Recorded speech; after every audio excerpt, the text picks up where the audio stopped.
வென்றவர்களுக்கும் தோற்றவர்களுக்கும் சரித்திரத்தில் இடம் உண்டு. ஆனால் சுற்றி நின்று வேடிக்கை பார்த்து குறை சொல்பவர்களுக்கு அதில் எந்த ஒரு இடமும் கிடையாதுங்கிறது ரொம்ப பிரபலமான ஒரு மேற்கோள். ஆனா நம்மள பலரும் உண்மையில சுத்தி நின்று வேடிக்கை பார்க்கிற நபர்களாகத்தான் பல நேரங்கள்ல இருந்துடுறோம். இதுக்கு பின்னாடி இருக்கிற காரணம்னு பல விஷயங்களை சொல்லலாம். ஆனா தலையாய காரணம் ஒண்ணு இருக்கு. அதை பத்தி தான் நம்ம இன்னைக்கு இந்த காணொளியில பார்க்க போறோம். கலிபோர்னியால ஒரு பிரபலமான பல்கலைக்கழகம் இருந்தது. அந்த பல்கலைக்கழகம் தொழில் முனைவோருக்கான பட்டப்படிப்புல கைதேர்ந்த பல்கலைக்கழகம். அங்க ஒவ்வொரு வருடத்துடைய இறுதியிலையும் ஒரு தலைப்பை எடுத்துக்கிட்டு அந்த தலைப்புல ஆராய்ச்சி செய்வாங்க, ஆய்வு முடிவுகளையும் வெளியிடுவாங்க. அந்த மாதிரி ஒரு குறிப்பிட்ட வருடத்துல அவங்க எடுத்துக்கிட்ட தலைப்பு என்னன்னா, கடந்த 5 வருடங்களில் கலிபோர்னியாவை சேர்ந்த பல்கலைக்கழகங்களில் தொழில் முனைவோருக்கான பட்டப்படிப்பில் தேர்ச்சி பெற்றவர்களில் எத்தனை பேர் உண்மையாகவே தொழில் தொடங்கி இருக்கிறார்கள் அப்படிங்கிறது. அந்த ஆய்வுல பங்கேற்ற மாணவ மாணவிகளும் தங்களுடைய நேரத்தை செலவிட்டு மிக வெற்றிகரமாக அந்த ஆய்வு அறிக்கையை சமர்ப்பித்தாங்க. அந்த முடிவை பார்த்த பேராசிரியர்களுக்கு ஒரு பெரிய அதிர்ச்சி காத்திருந்தது. ஏன்னா அந்த 5 வருஷத்துல பட்டம் பெற்று சென்ற மாணவர்கள்ல வெறும் 15% பேர் மட்டும்தான் தொழிலே தொடங்கி இருந்தாங்க. வேற ஏதாவது படிப்பு படிச்சுட்டு இப்படிலாம் இருந்தா பரவாயில்ல, இதுவே தொழில் முனைவோருக்கான சிறப்பான பட்டப்படிப்பு. இதை படிச்சுட்டு கூட மற்றவங்களுக்கு தெரியாத நிறைய சூட்சமங்களை தெரிஞ்ச பின்னாடியும் கூட இவங்க ஏன் இப்படி தொழில் தொடங்காம தாமதிக்கிறாங்க அப்படிங்கிற கேள்வி அந்த பேராசிரியர்கள் நிறைய பேருக்கு வந்தது.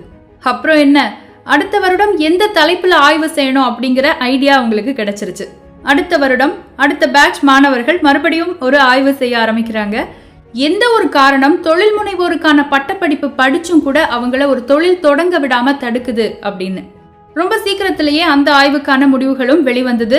குடும்ப பிரச்சனை, கடன் தொல்லை, உடல்நிலை குன்றுதல், இந்த மாதிரியான தவிர்க்க முடியாத காரணங்களை எல்லாம் தவிர்த்துட்டு மற்ற காரணங்களை மட்டும் ஒரு பெரிய லிஸ்டா ரெடி பண்ணினாங்க.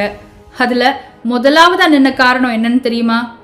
அதீத சிந்தனை மற்றும் கற்பனை, ஓவர் திங்கிங். நம்ம விளையாட்டுக்கு சொல்லுவோம் ஓவர் திங்கிங் உடம்புக்கு ஆகாது அப்படின்னு. ஆனா இந்த ஓவர் திங்கிங் எதுக்குமே ஆகாதுங்கிறது தான் உண்மை. ஒரு தொழிலை பொறுத்த வரைக்கும், ஒரு வியாபாரத்தை பொறுத்த வரைக்கும் இந்த அதீத சிந்தனைங்கிறது அதை தொடங்கவே விடாது. மீறி தொடங்கினாலும் விரைவாக முடிவெடுக்க வேண்டிய தருணங்கள்ல அது ஒரு மிகப்பெரிய எதிரியாக மாறி காலை வாரி விட்டுரும். போட்டி தேர்வுகளை பொறுத்த வரைக்கும் இந்த அதீத சிந்தனைங்கிறது நேரத்தையும் வீணடிச்சு மூளையையும் சோர்வாக்கிடும். குடும்பத்தை பொறுத்த வரைக்கும், உறவினர்களை பொறுத்த வரைக்கும் இந்த அதீத சிந்தனைங்கிறது எண்ணிலடங்காத பிரச்சனைகளுக்கு வழிவகுக்கும். இதையெல்லாம் கூட விடுங்க, இந்த அதீத சிந்தனைங்கிறது உடலை ஆகட்டும், மனதை ஆகட்டும், மூளையை ஆகட்டும் முழுவதுமாக சோர்வடைய செய்து பாதித்து விடும். அதனால இந்த ஓவர் திங்கிங் அப்படிங்கிற பழக்கம் உங்ககிட்ட இருக்குதா அப்படிங்கிறத நீங்களே சோதிச்சு பார்த்துக்கோங்க.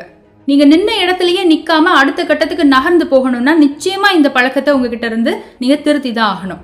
நான் என்னோட லைஃப்ல இருந்தே உங்களுக்கு ஒரு எக்ஸாம்பிள் சொல்றேன். இந்த அதீத சிந்தனை, ஓவர் திங்கிங் ஹேபிட் அப்படிங்கிறது என்கிட்ட இருந்தது ஒரு காலத்துல. ஒரு 23 வயசு 24 வயசு எனக்கு இருக்கும்போது நான் IBMல ஒர்க் பண்ணிட்டு இருந்தேன்.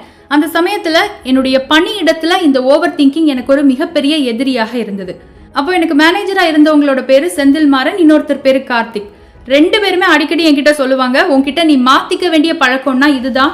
ஏன்னா இந்த ஓவர் திங்கிங் ஹேபிட் இருக்கிறவங்கள யார் வேணும்னாலும் ரொம்ப சுலபமா குழப்பி விட்டுறலாம். அதனால நீ எப்படியாவது இதை மாத்திக்கோ அப்படின்னு. ஆனா அதுக்குன்னு உடனே எல்லாம் என்னால மாத்திக்க முடியல. பல இழப்புகளுக்கு பின்னாடி, பல நேரங்கள்ல பிரச்சனைகளை சந்திச்ச பின்னாடி சிரமப்பட்டு தான் அதை நான் மாத்தினேன்.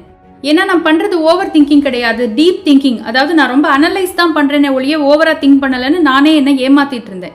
அந்த சமயத்துலதான் ஒரு புத்தகத்தை படிக்கும்போது எனக்கு ஒரு குழப்பம் நீங்குச்சு. அதாவது இந்த ஓவர் திங்கிங்கையும் கிரிட்டிக்கல் திங்கிங் அல்லது டீப் திங்கிங்கையும் வித்தியாசப்படுத்துறது எப்படின்னு அந்த புத்தகம் எனக்கு சொல்லி கொடுத்தது. ஒருவேளை நம்ம ரொம்ப அதிகமா சிந்திச்ச பின்னாடி நமக்கு குழப்பம் ஏற்பட்டா, நம்ம சோர்வடைஞ்சா, கவலைப்பட்டா, அதுதான் ஓவர் திங்கிங்.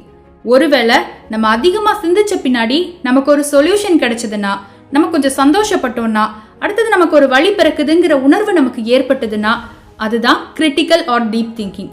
ஸோ அடுத்த முறை நீங்க கொஞ்சம் அதிகமாக சிந்திக்கும் போது யோசிச்சு பாருங்க, அந்த சிந்தனையின் முடிவு உங்களுக்கு எதுவா இருக்கு? ஒரு சொல்யூஷனா இருக்கா இல்ல குழப்பமா இருக்கான்னு. சொல்யூஷனா இருந்தா பரவாயில்ல, அது நல்லதுக்கு தான். ஆனா குழப்பமா இருந்ததுன்னா ஓவர் திங்கிங்கிற ஹேபிட் உங்ககிட்ட இருக்குன்னு அர்த்தம். அதை கொஞ்சம் கொஞ்சமா கண்டுபிடிச்சு மாத்துறதுக்கு முயற்சி செய்யுங்க.